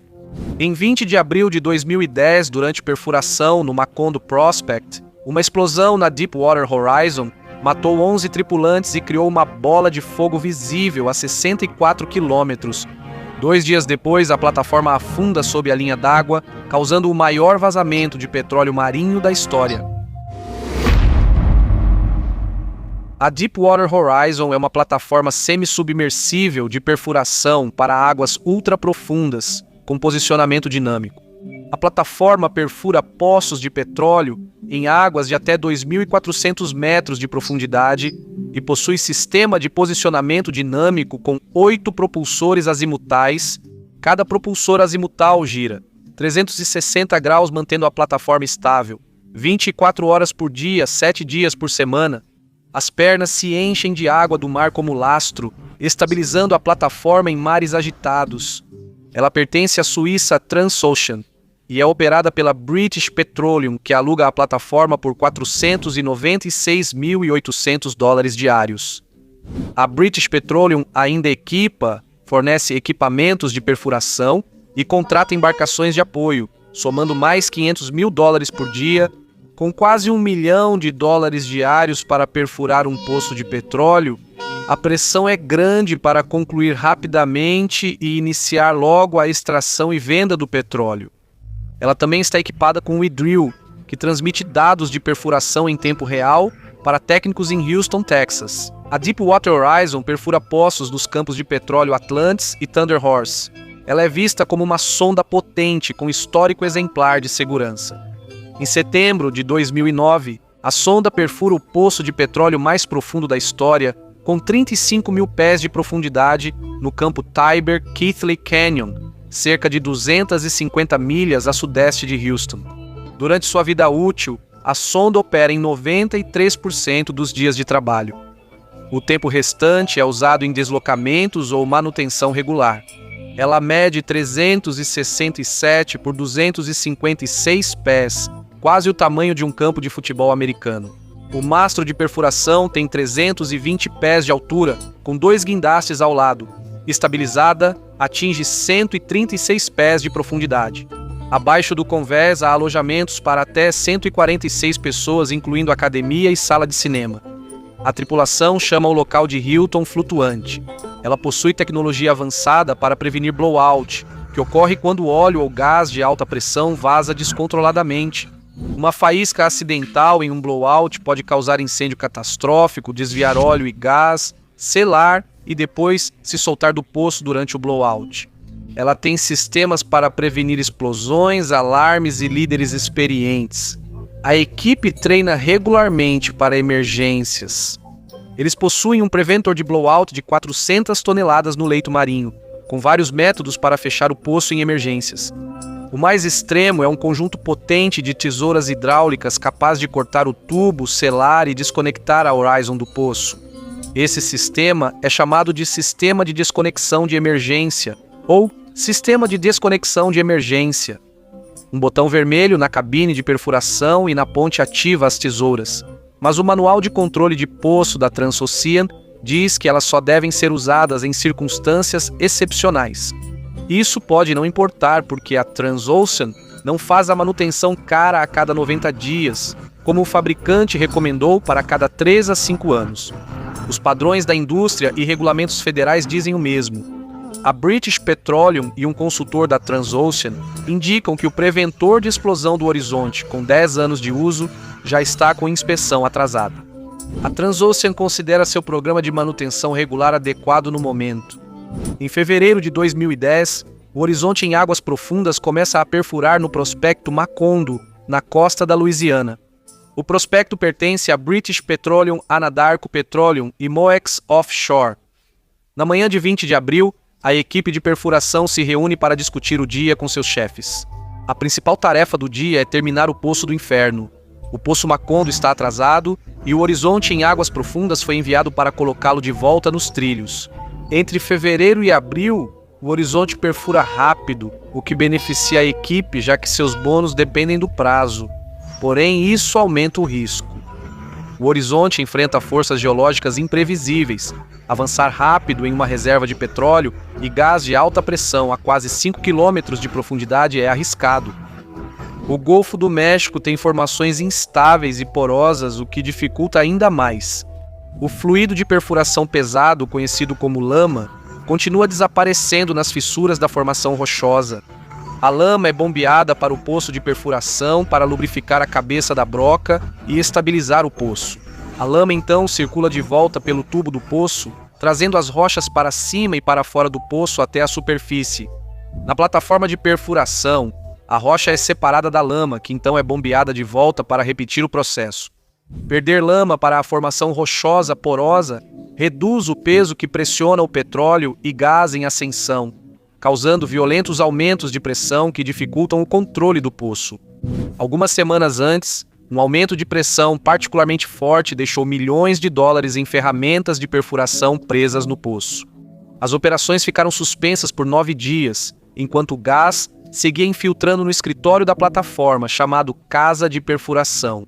2 executivos da British Petroleum e 2 altos funcionários da Transocean estão se reunindo com Jimmy Harrell, o gerente da plataforma. Vieram de avião para elogiar a equipe de segurança e discutir a agenda cheia da Horizon. A plataforma precisa terminar o Poço Macondo e concluir vários reparos antes de iniciar outros 2 projetos de alta prioridade para a British Petroleum. Os executivos querem que a Horizon cumpra o cronograma, pois os bônus dependem de economia e prazos. A British Petroleum nega pressionar a equipe da Horizon a cortar caminhos, mas seus planos para terminar o poço mudam para economizar tempo e aumentar riscos. No começo da noite, falta um teste importante antes da Horizon tampar o Macondo e seguir em frente. Durante o teste de pressão negativa, a equipe vai retirar a lama pesada do poço e substituí-la por água do mar mais leve para ver se a pressão aumenta no duto. Se isso ocorrer, pode indicar vazamento de óleo e gás no duto. Não há padrões nem regras governamentais. As instruções da British Petroleum para o teste têm 24 palavras. Os executivos da British Petroleum e a equipe de perfuração resolvem a parte de engenharia, mas discordam sobre os resultados do teste. No teste, a pressão sobe e Wyman Wheeler, responsável pela perfuração, se preocupa. Um executivo da British Petroleum acha que o teste foi bem e os gerentes da plataforma debatem se devem repetir o teste. Às 8 da noite, o teste foi repetido e todos concordam. O poço Macondo está estável. Faltam poucas horas para o fim do turno de 21 dias da equipe de perfuração, quando uma nova equipe chegará à plataforma. Joseph Keith monitora os manômetros de blowout. Ele nunca viu tanta atividade enquanto selava um poço em seus 7 anos na Horizon. Isso o deixa desconfortável. Tantos trabalhos acontecendo simultaneamente podem afetar seus instrumentos, mas ele não conta a ninguém que está preocupado em monitorar o poço. Às 20h50, a equipe bombeia a lama para fora do poço, preparando-o para o tamponamento e reduzindo o peso sobre o petróleo e gás. O Sr. Easel, responsável pela perfuração, está acordado há quase 18 horas e verifica com a equipe se restam dúvidas sobre os testes finais. Eles dizem que está tudo certo e pedem para ele descansar. Às 21h38, petróleo e gás passam pelo preventor de erupção de 5 andares do Horizon no fundo do mar. O preventor de erupção é um dispositivo de segurança, mas após a passagem do petróleo e gás, nada impede que subam rapidamente pelo riser de 1.500 metros até a plataforma. Lama de perfuração jorra e é expelida como uma fonte. Um operário no convés superior vê a lama oleosa e age conforme seu treinamento. Ele busca ajuda para instalar uma válvula especial no tubo de perfuração para conter o vazamento. Mas logo percebe que não há operários no piso. Todos estão ocupados preparando a plataforma para selar o poço e ir embora. Lama e água ricocheteiam no mastro com força impressionante. O vazamento soa como um motor a jato, um uivo agudo. O operário do convés superior desce ao piso de perfuração e se molha na hora. Seu óculos de proteção está coberto de lama. O operador de guindaste vê a lama diminuir e pensa que a equipe de perfuração controla a situação, mas logo ela irrompe de novo, ainda mais alto. Uma névoa de gás é pulverizada de um cano no topo do mastro. A Horizon pode se defender do petróleo e gás subindo para a plataforma de duas formas, girando uma válvula para desviar o vazamento ao mar ou contê-lo, direcionando-o a um separador de gás de lama. O separador de lama é indicado para pequenos vazamentos, pois evita limpeza e investigação de derramamento de óleo. A equipe de perfuração tenta conter o vazamento com o separador de lama, mas ele logo se sobrecarrega e uma nuvem de gás se espalha pelo convés de popa. Os 6 motores a diesel da Horizon recebem ar por entradas acima do convés. Se os motores começarem a aspirar ar misturado com gás, correm o risco de acelerar até o ponto de se despedaçarem. A sala de controle fica entre os 6 motores principais. Um console na sala de controle dos motores acende, alertando sobre gás detectado na plataforma. Na ponte, a tripulação sente um solavanco. Kurt Kuster, capitão de 34 anos da embarcação, sente que algo está errado. Um chiado agudo surge no circuito interno de televisão, mostrando lama sendo lançada no oceano. Alarmes de gás disparam pelo console da sala de controle. O gás se espalha pela plataforma, do piso de perfuração ao convés principal. Todas as luzes em magenta indicam níveis altíssimos de gás combustível. O sistema de alarme depende de dezenas de sensores estrategicamente posicionados por toda a Horizon. Quando um sensor detecta fogo ou gás, um alarme correspondente acende nos computadores. Não apenas na ponte, mas também em outras 2 partes cruciais da plataforma: a sala de perfuração e a sala de controle dos motores. Em teoria, isso significa que qualquer pessoa nesses 3 locais críticos pode responder rapidamente ao primeiro sinal de problema. Este sistema aciona automaticamente o alarme geral mestre para a evacuação da plataforma ao detectar altos níveis de gás. A Transocean retirou o recurso automático e passou a ativar o alarme geral mestre manualmente. A mudança tem a aprovação da guarda costeira, mas preocupações foram levantadas pela tripulação sobre a segurança dessa configuração. A Transocean não queria que pessoas fossem acordadas às 3h por alarme falso. A jovem oficial de ponte Andrea Flatas está de plantão com seu chefe, Yancey Keplinger, responsável pelo posicionamento dinâmico. Ela foi treinada para soar o alarme e sabe que podem ativar o desligamento de emergência, mas não foi treinada para usá-lo. O sistema de emergência desligaria os ventiladores para bloquear o gás, cortaria equipamentos elétricos, limitaria fontes de ignição e desligaria motores. Isso é diferente do sistema de desconexão de emergência na ponte. Eles não ativam nenhum desses sistemas de resposta a emergências. O sistema de desligamento de emergência da Horizon depende do julgamento humano. A Transocean foi alertada que a necessidade de ação rápida e correta da tripulação sob estresse torna o sistema de desligamento vulnerável. Um consultor de segurança sugeriu à Transocean mudar o sistema para que não dependesse de intervenção humana, mas a empresa discorda e diz que o sistema automático é menos seguro. A maioria da tripulação desconhece a emergência em curso, dormindo, vendo televisão, ligando para casa e postando no Facebook enquanto uma névoa de gás cobre o piso de perfuração. Quem combate o vazamento sente e prova o gás. O Sr. Easel, que é o responsável pela perfuração, é acordado 15 minutos depois de começar seu sono tão necessário por uma ligação do convés de perfuração. Eles estão tentando preencher o poço, mas precisam de ajuda. No corredor, ele cruza com um executivo da Transocean que pergunta o que houve, mas ele não responde. Os perfuradores desligaram as bombas e retiraram a lama do poço, mas adiaram o tamponamento. Eles ainda contam com um preventor de erupção de 400 toneladas, equipado com tesouras hidráulicas para cortar o tubo e selar o poço. Eles preferem que outro decida. Os fluidos de perfuração caem em cascata sobre o navio Damon B. Bankston, de 80 metros, ancorado ao lado da Horizon. O capitão do Bankston chama a ponte da Horizon e recebe ordem para se afastar para uma distância segura. Os homens, na sala de controle dos motores, ouvem a conversa com o Bankston em seus rádios. Eles têm acesso ao sistema de desligamento de emergência.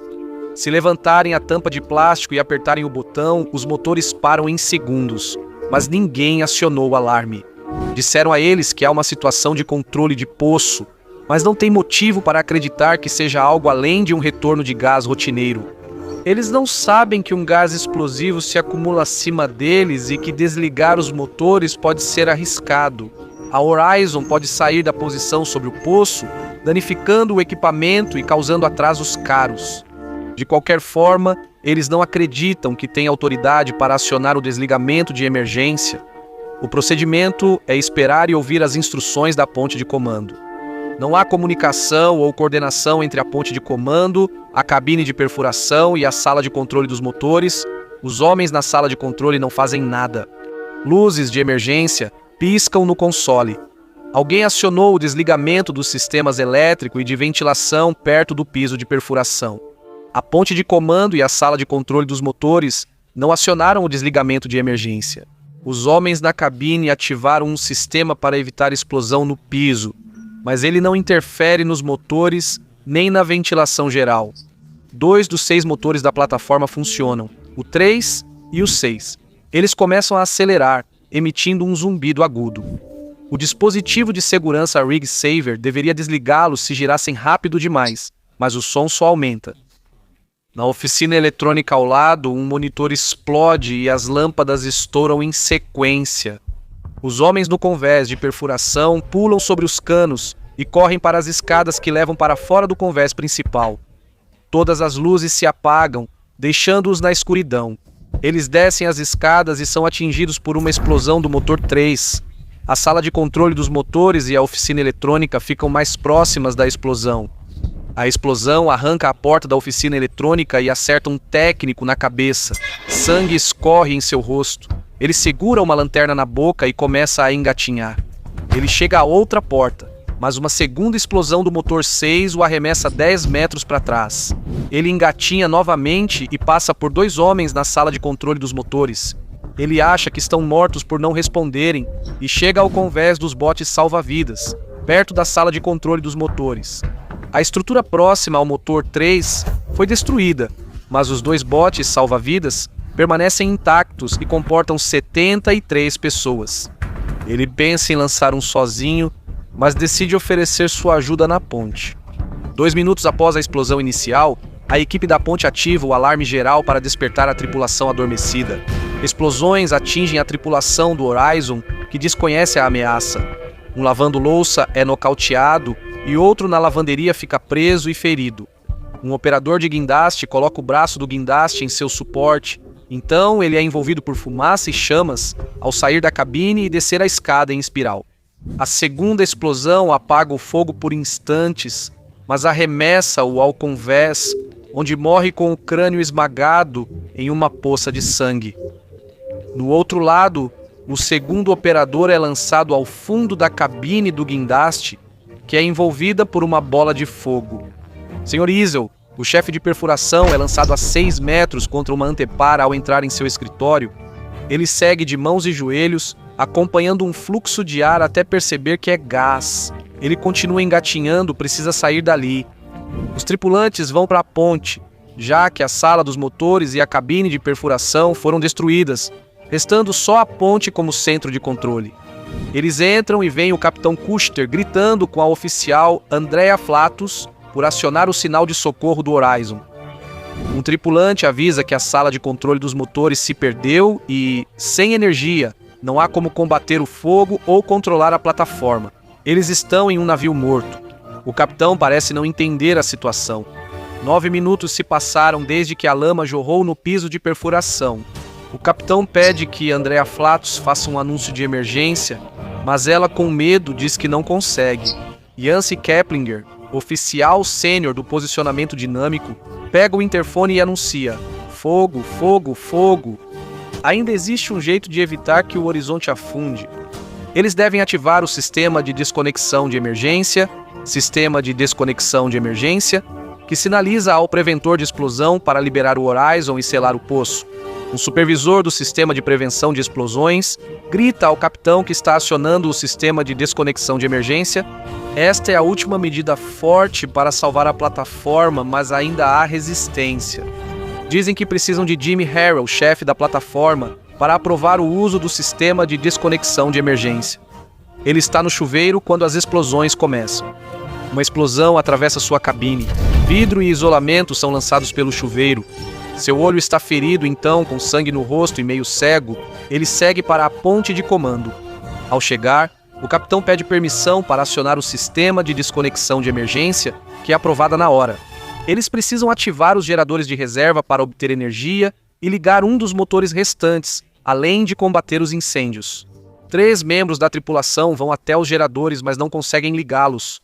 Isso não importa, porque apenas um membro das 2 equipes de combate a incêndio consegue chegar ao seu posto de combate após as explosões. Não se sabe se a má manutenção ou danos das explosões causaram o problema, mas o desligamento de emergência não funciona. O horizonte está preso a um poço que eles não conseguem selar. Não resta nada para a equipe a não ser abandonar a plataforma.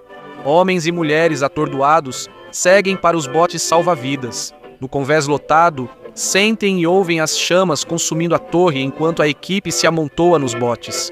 Homens gritam aos timoneiros para lançar botes. A torre em chamas pode desabar a qualquer momento. Alguns choram. O bote salva-vidas 2 parte primeiro, sem vários passageiros designados. Darren Rupinski, timoneiro do bote 1, recusa-se a sair com lugares vazios. Homens pulam do convés dos botes salva-vidas para o golfo. Alguns perdem o equilíbrio e caem na água. A água do golfo está calma e quem cai consegue nadar para longe dos destroços em chamas. Tanques de nitrogênio explodem no convés principal. Os 2 botes partem, deixando ao menos 10 pessoas vivas na plataforma. Os 3 tripulantes que foram ligar os geradores retornam à ponte e encontram o capitão Andrea Flatus e Yancey Keplinger ainda lá. Eles decidem que é hora de abandonar o navio. Eles acham um bote salva-vidas inflável, mas têm dificuldade para soltá-lo, inflá-lo e baixá-lo, pois não treinaram isso nos exercícios. Pequenas explosões ocorrem e ondas de calor sobem sob a plataforma. Eles baixam o bote salva-vidas, mas não conseguem se afastar da plataforma em chamas.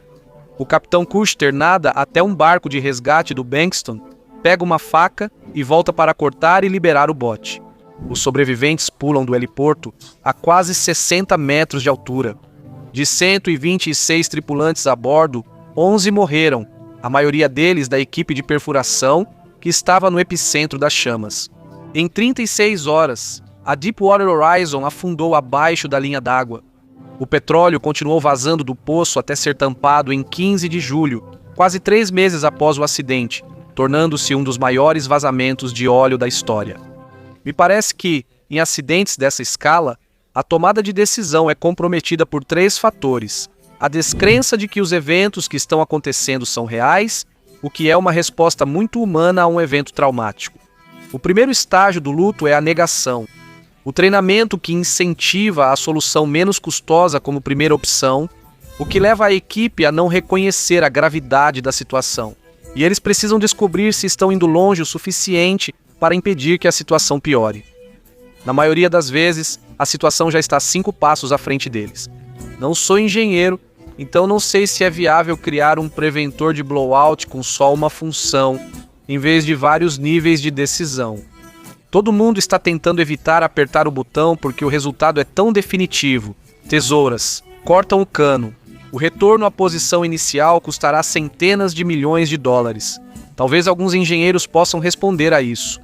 Um preventor de explosão pode ser projetado para fechar o poço como uma torneira, abrindo e fechando rapidamente?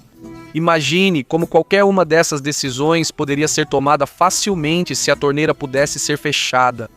Um problema resolvido sem a pressão do tempo e 10 minutos depois, ela é aberta novamente. British Petroleum e Transocean pagaram mais de 20 bilhões de dólares em multas e limpeza, além de outros valores não divulgados aos envolvidos ou afetados pelo vazamento de óleo.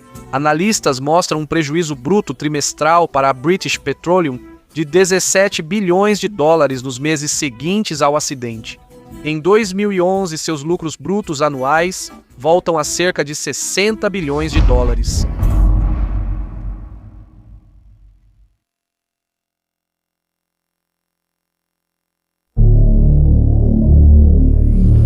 Explosão e incêndio na plataforma Piper.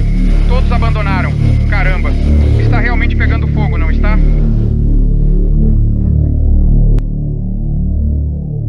Em 6 de julho de 1988, a plataforma de petróleo Piper Alpha explodiu e afundou no Mar do Norte, matando 165 homens em uma sequência quase razoável de eventos. No início dos anos 70, 4 empresas se uniram para buscar petróleo no Mar do Norte. Em 1972, eles conseguem uma licença de exploração e em 1973 descobrem o campo de petróleo Piper. As 4 empresas criam a Joint Venture Companhia Petrolífera Ocidental Limitada, Companhia Petrolífera Ocidental Limitada, e iniciam a construção da plataforma Piper Alpha e dos oleodutos para levar petróleo ao terminal Flota, nas ilhas Orkney, onde será processado.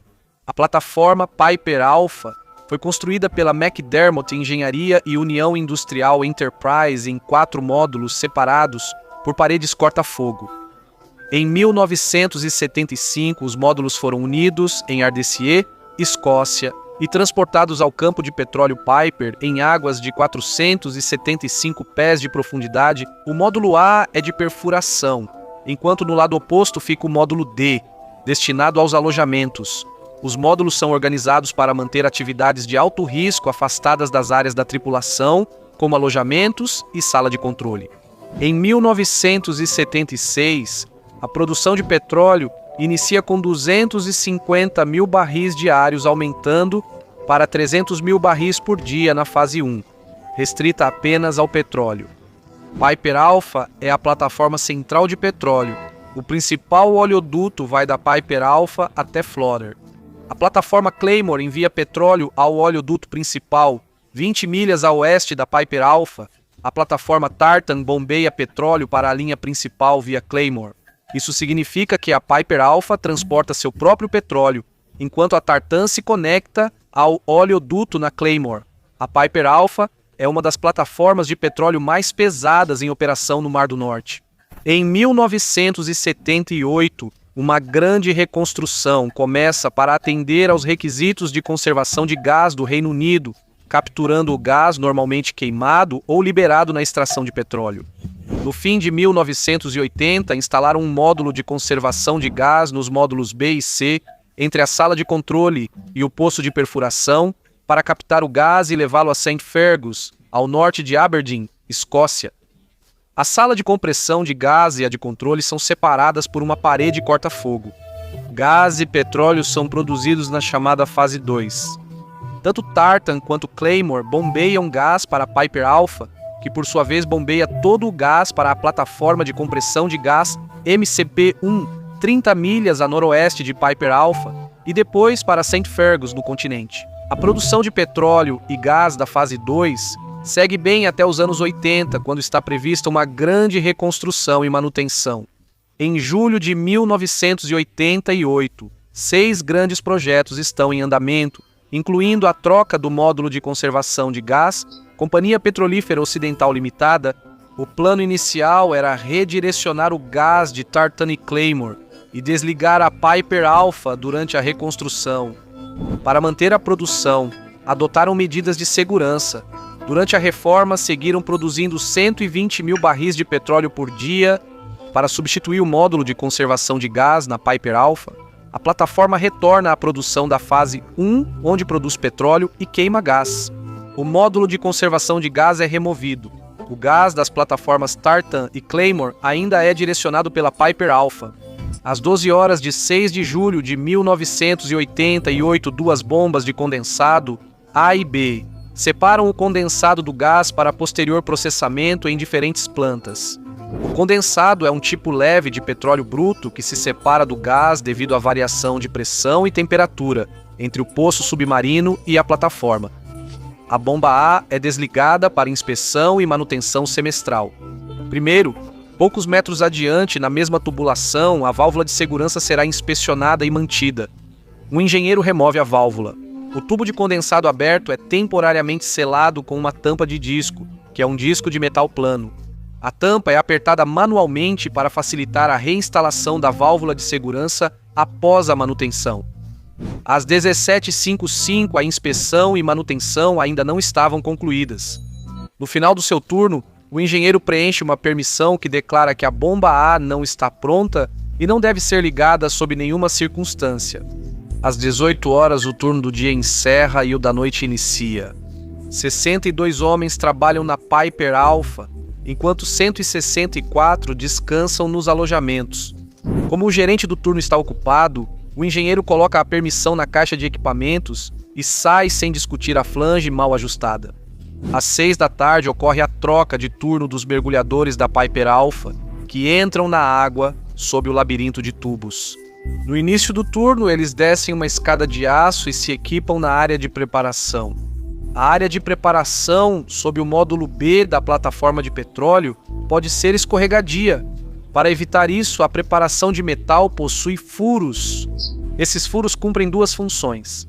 As bordas elevadas dão aderência aos trabalhadores e permitem que o óleo escorra pelos furos, evitando acúmulo e riscos. Mergulhadores devem tirar as botas e vestir os trajes secos. Esses furos são afiados, o que ajuda na aderência, mas é desconfortável ficar descalço sobre eles. Os mergulhadores decidem colocar um tapete de borracha, se equipam e entram na água às 7 da noite. Piper Alpha possui sistema automático de supressão de incêndio, que é acionado ao detectar fogo. As bombas são a diesel. Bombas a diesel puxam grandes volumes de água do mar a 36 metros abaixo da linha d'água, e uma rede de tubulações borrifa os convéses para apagar chamas. Quando mergulhadores estão na água, o sistema de supressão de incêndio fica em controle manual. Se as bombas ligarem automaticamente e o mergulhador estiver a 36 metros da entrada, ele pode ser sugado contra a grade e, no melhor cenário, ficar preso até desligarem as bombas ou ser esmagado pela água entrando no tubo. Na plataforma Claymore, mantém-se o sistema automático ligado enquanto mergulhadores estão na água, exceto se estiverem a 3 ou 4 metros do tubo de entrada. Nesse caso, como na Piper Alpha, eles desligariam o sistema automático e operariam no modo manual em caso de incêndio. Os inspetores de saúde e segurança recomendaram que a Piper Alpha adotasse o mesmo procedimento. Devido à reconstrução e manutenção, decidem adiar a implementação. Em 6 de julho de 1988, os mergulhadores não trabalham próximos a nenhum tubo de entrada, mas acima no oleoduto, O gelo de metano bloqueia e desliga automaticamente a bomba B às 21h45 para evitar aumento de pressão. E os engenheiros não conseguem reiniciar. Os engenheiros conversam com o gerente de turno para saber se podem ligar a bomba A. Ele lê a permissão de trabalho da bomba A e vê que a inspeção e manutenção programadas ainda não começaram. A bomba A está funcional, e assim como adiar a revisão anual do seu carro de um dia para o outro, é razoável adiar a inspeção e ligar a bomba A para aliviar a pressão no oleoduto enquanto eles desobstruem o bloqueio. A permissão para a manutenção da válvula de segurança está em outra caixa de equipamentos, pois a bomba e a válvula ficam em locais distintos. Por isso, ele não vê a instrução de não ligar a bomba A. Pressionado para fazer o oleoduto funcionar e focado na bomba A, o gerente do turno autoriza ligá-la, sem saber que a placa da válvula de segurança está apenas apertada à mão.